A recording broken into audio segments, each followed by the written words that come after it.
Welcome in, everyone. Ready to dive into Seneca's letters. Always ready for some Stoic All wisdom. right, so letters from a Stoic. Right.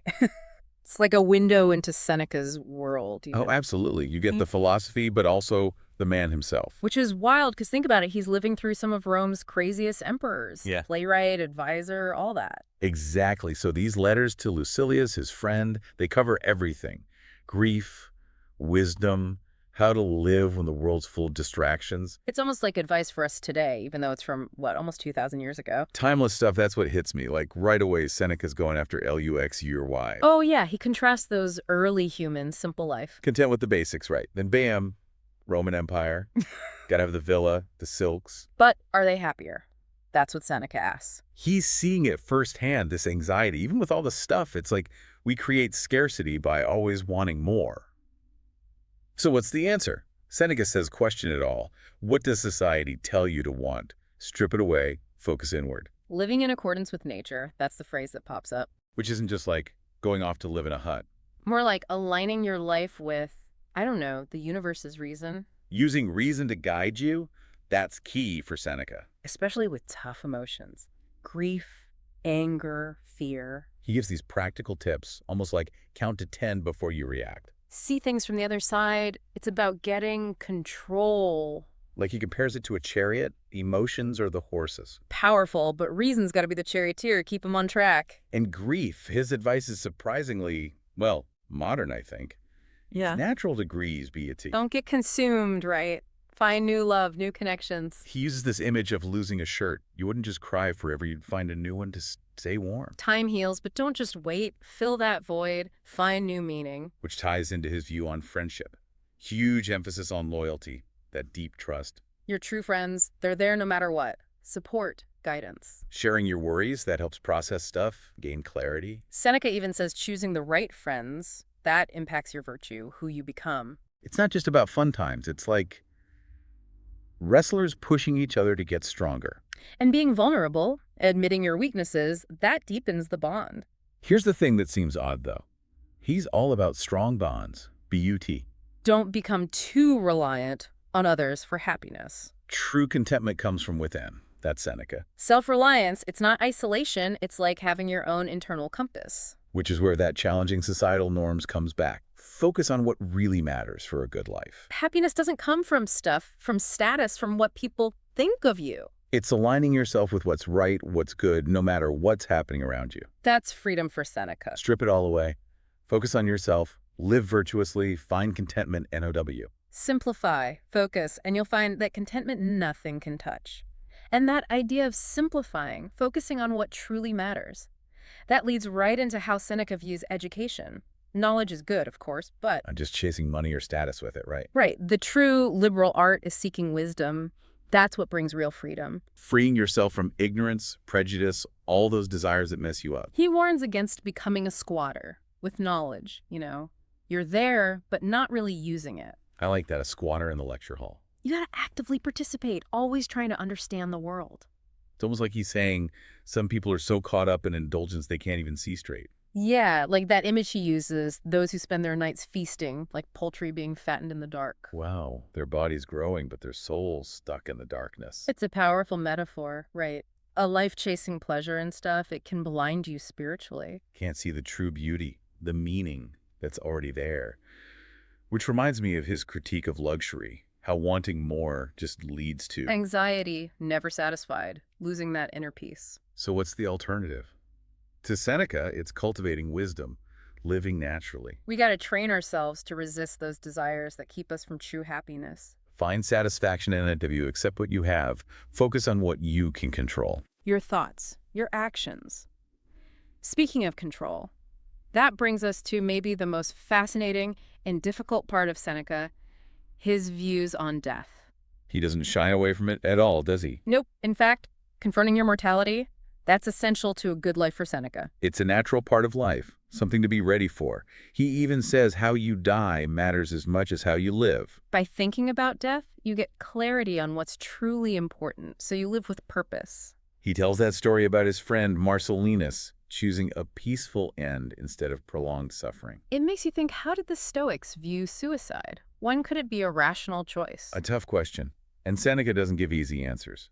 But with Marcellinus, you see that focus on dignity, courage, Living and dying with your principles intact. Even facing death, that matters. which goes back to controlling what we can control. Sometimes you can't control the situation itself. Especially with death, suffering, that sort of thing. But your response, that's up to you. Face adversity with grace. Accept the things you can't change. Focus your energy where you can make a difference. That's a huge part of Seneca's thinking, this idea of acceptance. Accept what you can't control, and you free yourself from so much needless suffering. Find peace, even in the middle of chaos. A lot of our fears, he points out, they're not even real. They're in our heads. He says, confront them head-on. Fear is like a shadow. It shrinks when you turn and face it. Courage isn't about having no fear. It's acting in spite of it. Exactly. And with anger, too, Seneca gives us strategies.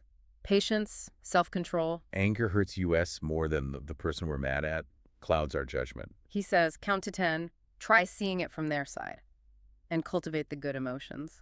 Gratitude, compassion, those are powerful antidotes to anger and resentment.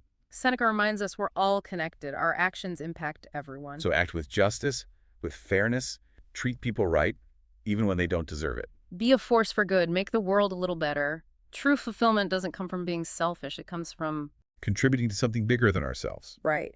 Seneca is clear, though. This virtuous life, it's not easy. Staying focused with so many distractions, temptations. Makes constant effort looking at your thoughts, actions, always working to improve. He compares it to a journey, not a destination. There's always more to learn no matter how far you've come. And most importantly, you can't just think about Stoicism. You got to live it. True wisdom isn't about knowing a bunch of stuff. It's about actually using that knowledge in your life. So practice self-control, be just, be courageous, be wise. Yeah. Everyday stuff. Seneca's great at weaving all this together, the philosophy, stories from his life, what Roman society's like. His descriptions of human nature, they're spot on. And the way he uses images, metaphors. Like those squatters again. Just goes to show, listening to smart people isn't enough. You got to engage with the ideas, wrestle with them, apply them to your life. That's how you turn knowledge into wisdom. And he uses humor, too. Remember that story about Papinius living his whole life at night? Doing business, voice exercises, all in the dark. It's funny, but it shows how silly it is to try and defy nature, create your own weird schedule. True happiness means getting in tune with life's rhythms, not fighting them. And his description of those early humans, how simple and content they were. It was an idyllic life, right? They might not have had all the Stoic wisdom. But they had innocence. They weren't obsessed with possessions. Makes you think, in our world, where success is measured by what you own, Maybe we could learn from that simpler way of life. Happiness doesn't have to come from stuff, from status. one thing that always gets me about Seneca is how honest he is about his own struggles. He doesn't pretend to be some perfect sage. He's right there with us. He talks about trying to be a vegetarian for a year, but then Had to give it up because of political pressure from his dad. it shows that even the great philosophers, they have real-life problems too. Their ideals clash with the world. It's that tension a lot of us feel between what you believe and what society demands. And he's so good at connecting with readers, sharing his struggles, his doubts, his weaknesses. He gets how hard it is to live a virtuous life, with all the temptations pulling at you. He's not afraid to talk about death either, a reminder that it comes for all of us. It's that vulnerability that makes him relatable. He's like us, trying our best, making mistakes. And it reinforces his message. Wisdom isn't about being perfect. It's about striving to live well, no matter what life throws at you. Make the most of your time, build virtue, find contentment now. His insights into human nature, happiness, virtue, it's timeless stuff. Yeah, over 2,000 years later, it's still relevant. Helps us navigate the complexities of our own time. How to handle your emotions, find meaning in all the chaos. Especially in our world, with consumerism, social media, all these distractions. Seneca's calling for us to. It's like he's saying, hey, step back from the noise for a second. All the busyness of modern life. Reconnect with what matters, your inner self, real relationships, being in tune with the world. It's a challenge. In our world, it's like, want more, do more, be more. Seneca's like, simplify, choose what's important, be content with NOW. That's what makes him so relevant, right? It's not just Roman stuff, it's Human stuff, this search for meaning we all have, figuring out our emotions, wanting connection, purpose. he gets it. And his insights about happiness, about being a good person, They feel as fresh today as they did back then. It's amazing. it's also how he covers so much. Mm. From practical tips like how to deal with grief. All the way to big philosophy questions like what I is virtue, what makes us happy. And he blends it with wit, with honesty about his own It struggle. makes him more like a friend giving advice, less like some untouchable philosopher. He's in the trenches with us, trying to figure it out too. I love how he ties it all together, this Stoic stuff. With stories from his own life, what it was like back then in Rome. It's not just theory, it's how do you actually use this in your life? Tough coworker, losing someone you love. And he doesn't just go along with what everyone thinks either. Questions the norms, calls out the people in power, tells us to use our own WN brains. Real freedom, it's not about fitting in, it's about living by your values. So as we finish up with Seneca's letters, I gotta ask, what's sticking with you? What really hit home? And more importantly, how can you actually see this? Seneca would say, knowledge is useless if you don't do something with it. So take some time to think it through. How can you bring a little bit of Seneca into your everyday life? Lots to chew on for sure. Until our next deep dive, everyone, keep exploring, keep asking questions. And keep that search for wisdom going. You never know where you'll find it.